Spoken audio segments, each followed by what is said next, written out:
Hello, everyone.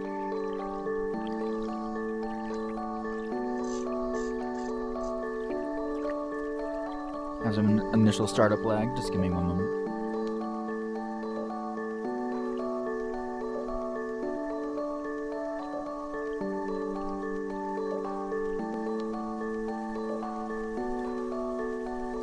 Okay, there we go.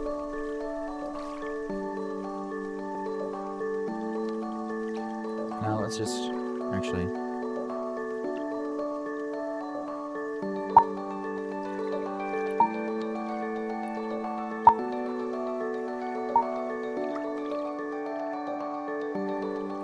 There we go. Alrighty, now let's actually begin. Hello, everyone, and welcome to the third episode of ST's Rants, the one-person podcast. Funnily enough, this isn't actually the first recording this, because the day before yesterday, I recorded this, and instead of it going through my camera like it is today, I accidentally had it going through my POV. Yeah, so that's 30 minutes of my life I'll never get back, but hey, we're here now. Before we actually begin, of course, I'm going to give credit where credit is due. So, this Abby was originally made by Curse, and this public edit was made by... That is not the right button. Not removing it from my favorites. View details. Spazalot1620 is the person that made this public edit. And then the world, beautiful world that you see over here, is made by...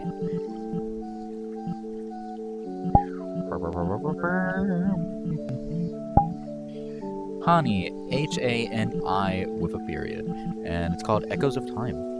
Very pretty. PC only, but pretty nonetheless.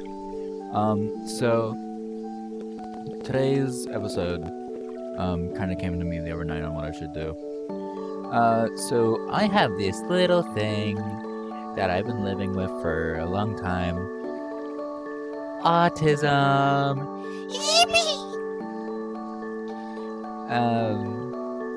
Autism is fine. I have it. So I'm just gonna be going through, like, describing how it affects my life, starting off with one of the biggest things for me, autistic hyperfixations. So if you don't know what a hyperfixation is, it's usually found in autistic people, what some of us do, is instead of like having an interest, we will focus, like, narrow on that interest so hard to the point where, like, it becomes a big part of us. Like, take per se Stolas. He is my biggest hyperfixation, actually being my hyperfixation that I ever had.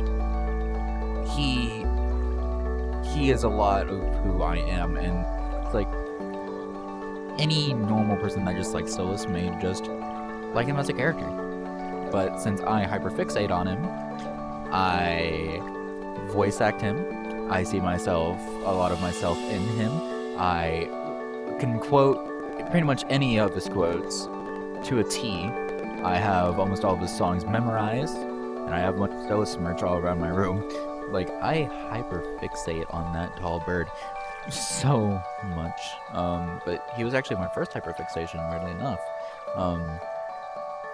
I never had a hyperfixation until I watched Hell of a Boss, more particularly Season 2, Episode 1, The Circus. And I just fell in love with Stolas then. I love him. But I already explained that in the last episode. I'm not going to go too in-depth into Stolas. That was for a different time. But my Abby that I'm using today is Curse, my most recent hyperfixation, and my second one ever. So this little guy, let's first explain how I found this little goober. So around the time that I learned of this character's existence, one of my favorite YouTubers, Postra Spec, great guy. You should go check him out. He had streamed recently at the time him playing a bunch of Sonic.exe games, and then he edited that down into a video, a VOD. And after watching that, I kind of really liked it. It wasn't something that I was gonna do a lot of research into. It was just a cool thing. So on VRChat, I found a stylized EXE Abby made by the same person that made this model, Bolt the Man. And I was just using it. And I was at an instance with one of my friends, and he was like, "Is that Heavy Curse?" And I was like, I don't think so. And I was like, "Oh, it kind of looks like him. He fits you." And of course, as you do, when someone says that a character fits you and you don't know who that character is, you kind of have to look into it out of curiosity. You can't just let that sit, because, what is that? A good thing? Is that a bad thing? And I looked into Curse, again, this character, and I kind of just fell in love. EXEs usually, in their concepts, are, malicious. They're against your universe and kill a lot. Curse is the complete polar opposite of that. The world is bad to him. The original story that I had heard about, he got into a landslide with Knuckles. Knuckles ended up dying in the incident, and Curse was blamed, saying that he used Knuckles as a body shield. And pretty much everyone, including Tails, his best friend, went against him. And then the curse effect slashed onto him. He was forced to kill. And the only one that was actually good to him was Eggman, the usual villain. And this just kind of made me fall in love with him. And now he's my second ever hyperfixation. To the point where my VRChat username used to be Grim Stolas, Grim as in Nightmare King Grim, my favorite video game character of all time, but now it's Curse Stolas. And next time I'm able to switch my username, I'm going to switch it to Goetic Curse. I really like how Goetic Curse sounds. It sounds cool. If you were to disconnect Stolas and Curse as characters, Goetic Curse, it just sounds really cool. So I'm going to be doing that. But, in terms of hyperfixations, one of my friends, they're not actually diagnosed autistic. They might have the ADHD. I'm not entirely sure, but I think they have one or two. But they hyperfixate way more than I do. Some of their hyperfixations have sublevels. They hyperfixate on Pressure, the Roblox game, and under that they have Sebastian, the lore. They have multiple hyperfixations under that, and especially Friday Night Funkin', because they hyperfixate on Friday Night Funkin' as is, but then also Pico, a bunch of mods the Hit Single mod, which has Silly Billy, you've probably seen that, as well as Funkadelics, a bunch of other mods. And they're also hyperfixating on Demon Slayer, FNAF. They have a lot more hyperfixations than I do. They also hyperfixate on the franchise as a whole, while my hyperfixations are more so very narrow, specific characters like Stolas and Curse. Instead of hyperfixating on Hell of Boss, I hyperfixate on Stolas. Instead of hyperfixating on Sonic.exes, I hyperfixate on Curse specifically. And another smaller, actually, it kind of attaches. Let's go with this one first. So another part of having autism is stimming, which is, honestly, I don't even know how to describe it really, but it's kind of a way, people kind of attach it more to ADHD, but it's also within autism as well, where it's you move something. Like, if you're not doing anything, like, typically that's when people start to stem, or even when they get, like, overwhelmed, people will start to stem. It's like little movements or sometimes even phrases. Like, something I personally do, it'll be hard to show you since I don't have hand tracking, but one of my stems is I will, like, quickly have each of my fingers touch my thumb and go back and forth. So it'll be like this finger touch my thumb, this one, thumb, and thumb. Like, it'll be quick. I wish I could show, but I really can't here. But another one, this is probably the most common, is like getting excited, just going, yeah, like shaking both hands up and down in a fist, just like that's the most common. And it's mostly like whenever someone gets very excited about something. Like, here's a little story with that. A couple years ago, my sophomore year, I'm a senior now, we went to a parade. And at this parade, it was a little bit of a festival beforehand. We were able to go out, check out the stands, get food, relax, hang out with friends, and I'd only brought so much money with me. I had my card at the time since I had started working around the same time, so I had money, and I had only brought a certain amount because I didn't want to spend that much. Until I saw a Nightmare Before Christmas Jack Skellington plush that had the Santa Claus outfit. I started stimming so much, and I looked at the price and I was like, oh crap, I don't have enough. And I found the nearest ATM, walked almost all the way across the entire festival grounds just for that ATM, and then walked back just to get the plush. Like, it is the most I have stemmed just out of happiness. And I still have that plushie to this day. It is over at my lamp. I forget. Oh yeah, we named him Les Spook. Like the Spook, but Les Spook. Why? I don't know. But another bit of stemming is, you may have seen them before in vocal stem compilations. It's vocal stems. This is what will more likely be tied to those hyperfixations that I mentioned before. Like, they're just random phrases that we say, like, kind of out of nowhere. Usually, well, maybe provoked a lot of times, but, like, sometimes just out of nowhere. So, they'll usually be quotes. Sometimes there'll be sounds. Like, in particular, the same friend from earlier has a couple to do with Sebastian.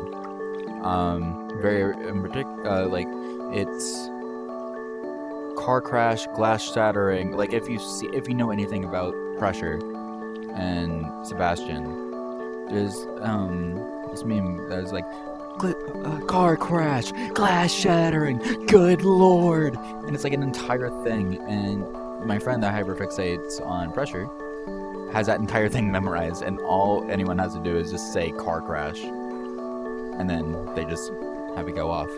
Me, it's like a bunch of Stella's quotes, and the this one, if you've seen it, it's the James Nond having the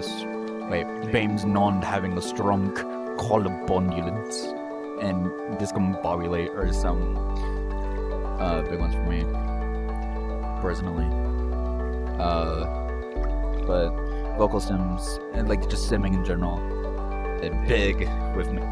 And next, I kind of just want to talk about the elephant in the room of me being able to rant as much as I do, and, like, the whole, like, which ties into the whole reason why this series exists, this podcast, because I had mentioned it in the first episode, but I'm going to go a bit more in depth here. But I can yap to myself for ages. Like, honestly, it's a shock that in episode 2 of this that I kind of ran out of things to say, because I talk to myself a lot. Like, if I were neurotypical, people would probably think that I was crazy. But, like, it's usually in private. But, like, if I'm out, it'll just be me thinking a lot. And the thing with that is it has actually hindered my sleep schedule a lot. Because I'll just be trying to go to bed, and then I'll just start thinking. And I'll start ranting to myself for, like, an hour, 2 hours, maybe even longer past that. And then once I'm done, I'll just think, like, wait a minute. Wasn't I supposed to be going to bed? What was I just ranting about? I should probably go to bed. And then I just go to bed. Just completely forgetting what it was. Except for the times where it's actually something really cool. Like, I am a night owl at its core. I get my best ideas right as I'm supposed to be going to sleep. So,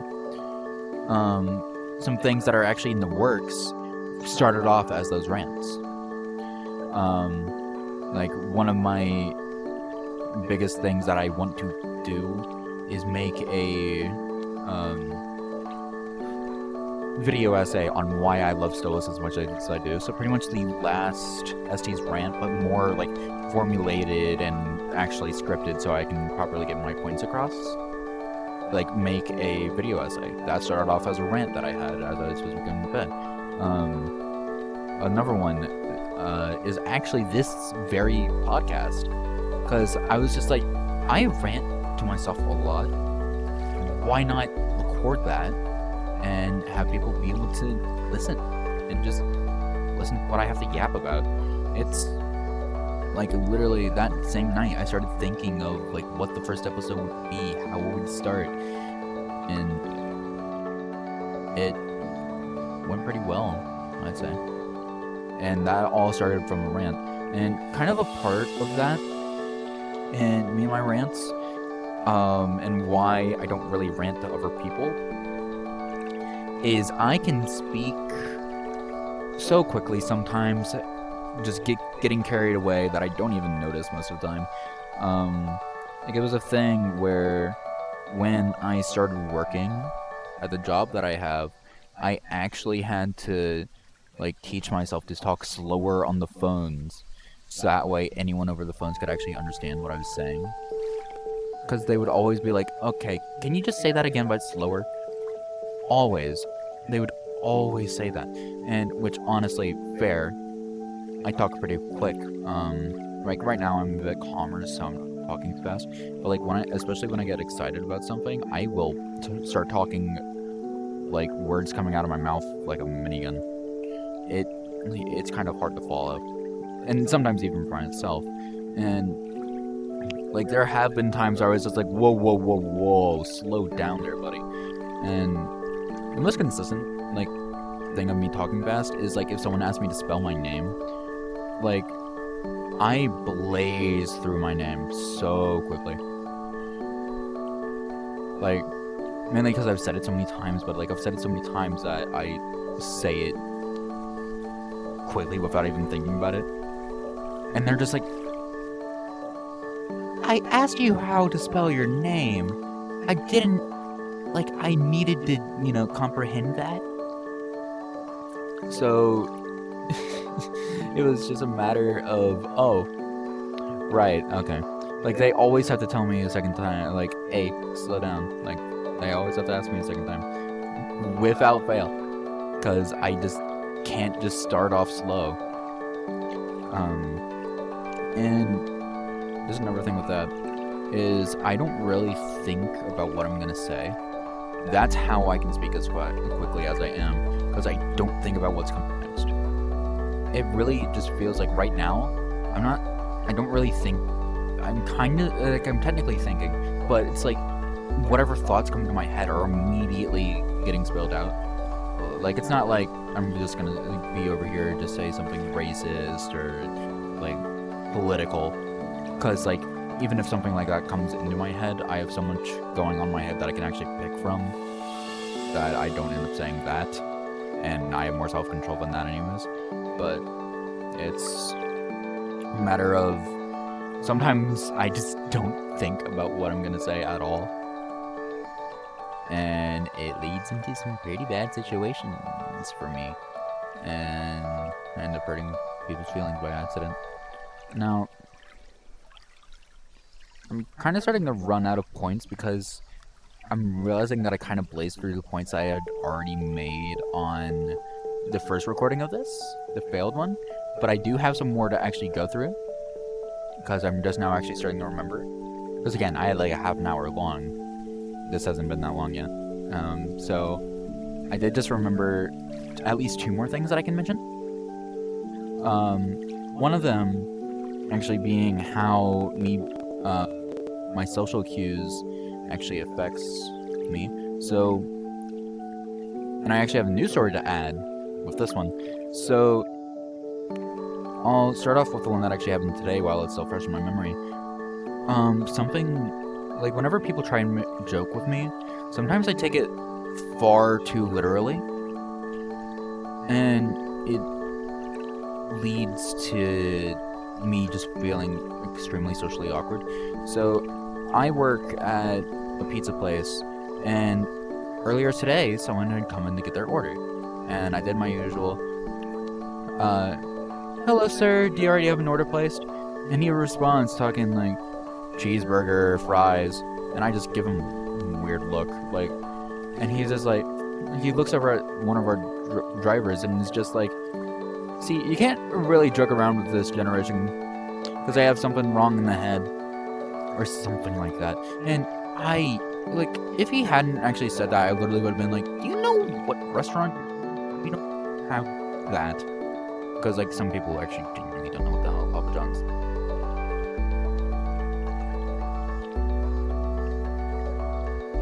Never happened! I didn't say anything! I don't work there, what are you talking about?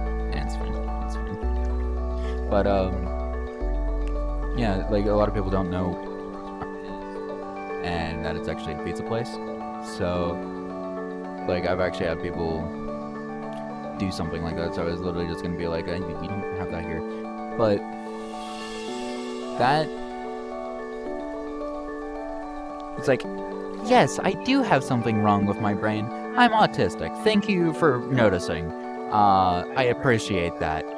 It's just like, yeah, I'm sorry. I'm just trying to do my job here. I've been here for like 3 hours. It's been a long day. I got home from school earlier. I'm tired. Why do you do this to me?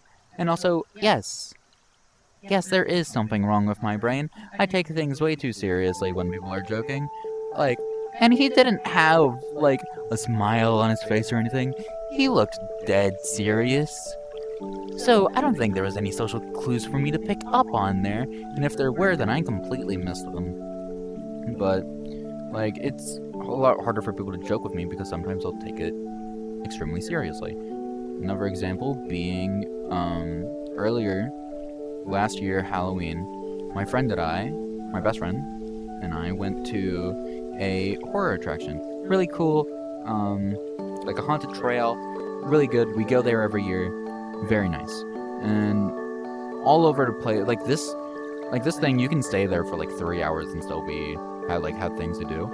And we were waiting in line, and like this place has actors galore. Like, they keep you immersed. Like, there's cannons, guns, all being like fake. Well, not fake, but they have blanks, so like no one actually gets hurt. But like, and very, very good actors. So much so that when my friend and I were waiting in line, one had come up to us and was using an accent that sounded exactly like Stolas's. And a little thing with autism is, autistic people tend to copy people's accents sometimes, which is something that I definitely do. But it only made it worse that it's an accent that I do frequently. Again, I'm Stola's impressionist. That accent is kind of like part of my specialty. So I started mimicking it, and here's kind of how that went down. Why, hello there. Okay, no, actually, let's just not reenact it because it'll be a bit more confusing. But I was just like, hi, in the accent, and they were like, "Are you making fun of me?" And I was like, "Oh, no, no, no, no, no, no." And she was like, "I'm an immigrant, you know." And I was like, "Oh, are you actually?" And she was like, "No, no, no, no, not no, no, no. It's an act," is what she said. And the entire rest of the night, I was like, "Oh, I accidentally made fun of an immigrant. Crap." Like, she said that it was an act, but everything in my brain, like, I knew that that's what she said. I knew that she said that it was fake, but everything in my brain was just denying it. And at the end of the night, we were picking up one of her friends that actually worked at the attraction. I was like, "Hey, this one girl, does she actually have that accent?" He recognized who I was talking about and was like, "Yeah, no, that was an impression." I was like, "Oh, thank God." But like the entire rest of that night, I was just anxious, just like, oh, like, so, like, that's another thing. Like, if I hadn't actually gotten confirmation about that, I would have had that. I probably still would have been feeling guilty about that to this day, because I latch on to the smallest things I do, like, wrong towards other people, even if they're so insignificant, and I just will not let it go. Like, just for myself, I guilt myself so much, kind of to the point where something that happened 5 years ago, I'm still feeling horrible about. That was pretty minor. I'm not going to talk about it here because that's more personal, but yeah, that's just a little thing with my autism. I latch on to the smallest things I do and guilt trip myself over it. And God, did I mention 2 things there? Because I remember saying that I had 2 things to mention. 2 last things at least. Maybe I did mention them. Maybe not. I don't know. I'll probably remember if I end up ending it off here. I'll probably remember as soon as I take off my headset what it was, if I did forget. This is sure. Hyperfixation, stimming, which actually I forgot stimming in the last one. Like, first time I recorded this, and I realized that immediately. I was like, oh my god, I didn't talk about stimming. Damn. Stimming, not knowing social. Here we go. So a little bit with not knowing social cues thing. If you've seen my post about it before, or if you know me IRL, you'd know that I'm what is known as aroace, which is aromantic asexual. This means that I feel little to no attraction towards anyone for any reason. My brain just doesn't really compute, hey, they're pretty, for any, like, sexual or romantic reason. So when it comes to people flirting with me, the mix of aroace and not understanding social cues, I don't know when people are flirting with me at all. There have been multiple times where people were flirting with me, and people, like, my friends and people around me are just like, hey, they were flirting with you, right? Like, you know that, right? And I was like, what? They were? And in particular, when I was at work, about like a year ago, we had a new hire around my age, and they were apparently flirting with me. Like, they were trying to kick me in the back of the legs and missing and doing like a couple other things. And my boss was like, hey, have you told them that you're aroace? And I was like, no. Why? And they were like, yeah, she's flirting with you. And I was like, oh, okay, I'll make sure to let her know next time that we have a shift together. We never had a shift together again. She ended up quitting. But that's just a fun little mix of yeah, that's not great. But autism, it's not a bad thing. Like, a lot of people use it as an insult, like, oh, are you autistic? Blah, blah, blah.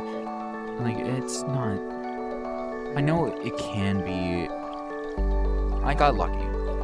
High functioning autism, like, a lot of people don't get that same luxury when it comes to having autism. And you've got the more low functioning people that can't, like, actually communicate properly, and all that other stuff, which I've known a couple of people like that, and to hear people just throwing that around as a joke is just kind of heartbreaking. But like, autism isn't just this thing that's bad and like means that people are stupid. It's not how it is. A lot of people that are autistic are high functioning, and if you don't pay attention to the actual signs, you couldn't tell that they're autistic at all. It's just, as soon as you start paying attention, you can tell. Like, and again, there are the obvious ones, but even those people are just people trying to live their best life with their mental disability, which it is a mental disability. It is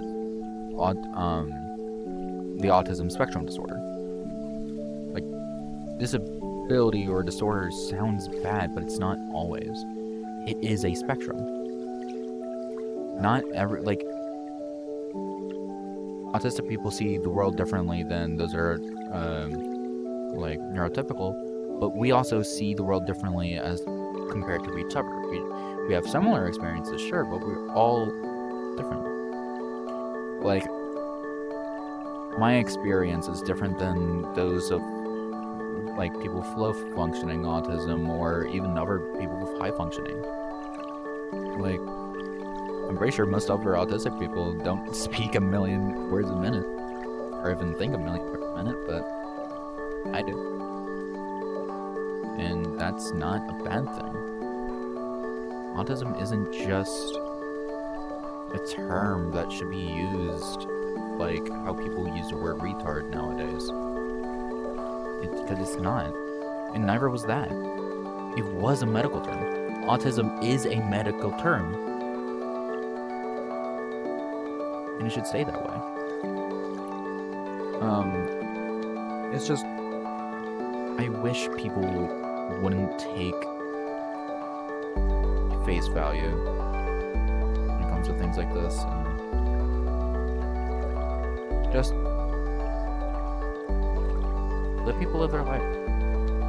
It's kind of how I see everything.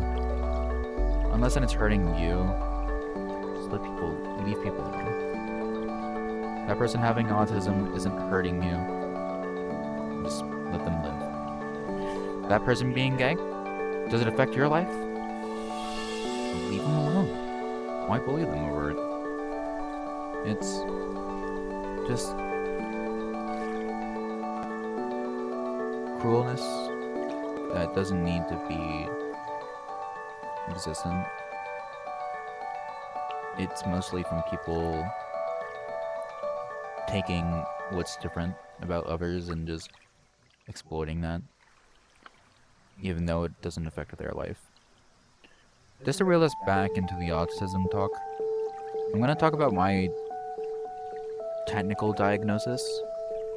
Technically, I never got my diagnosis, but that is for a very stupid reason. That being the fact that I always forget which one's which, but I had trying to get my autism diagnosis. This was like ages ago. I think I was 4, maybe even earlier, like younger than that. But we tried to get my autism diagnosis in one state, with 3 different doctors, and they all said that I had autism and would have given me the diagnosis. But since it wasn't the state I was born in, they physically couldn't do that. But the one doctor, like, that we could do it with in my, like, home state, denied the fact that I had autism because their own kid had autism, and, like, we were so similar that if I had autism, they really couldn't deny that their kid did. Which, the fact that a doctor can just say, no, you don't have autism, just straight up deny it, even when it's obvious. Because again, 3 other doctors, 75% of the doctors that we went to said that I had autism. And it's just the one that could actually make it official. So technically, I I'm not diagnosed, but it's obvious. I actually do have it. It's like not even funny, but it's just, again, people ignoring it just because they think that it's a bad stigma, and like stereotypes behind it really are bad for the most part, but it's just, I wish those stereotypes weren't there. It's funny, my mom actually could tell that I had autism before I was even diagnosed, and she said the main reason was, weirdly enough, the kind of toys that I would play with when I was like 1. It would be like spinning toys. I would play with just wheels. Didn't need to be attached to a car or anything. Just wheels. I don't know why that I would just play with wheels, apparently. I don't know. But that's kind of all I wanted to say today. It's just autism. Yippee! And if we can just stop using it as a negative term for people, I feel like my little corner of the world would be a lot happier for it.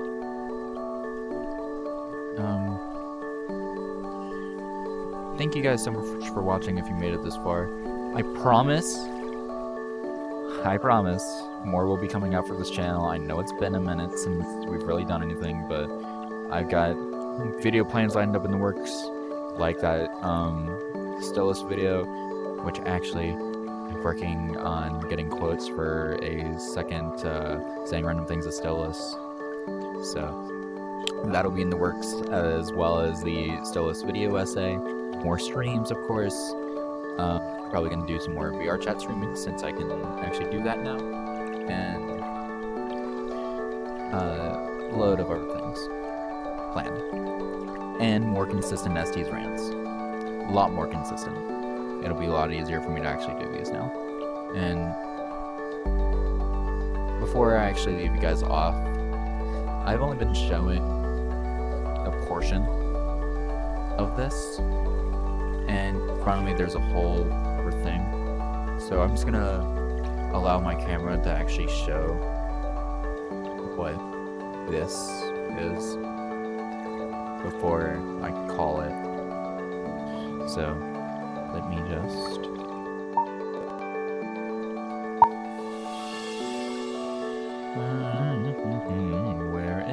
there it is. I am gonna say my goodbyes before I fly the camera over.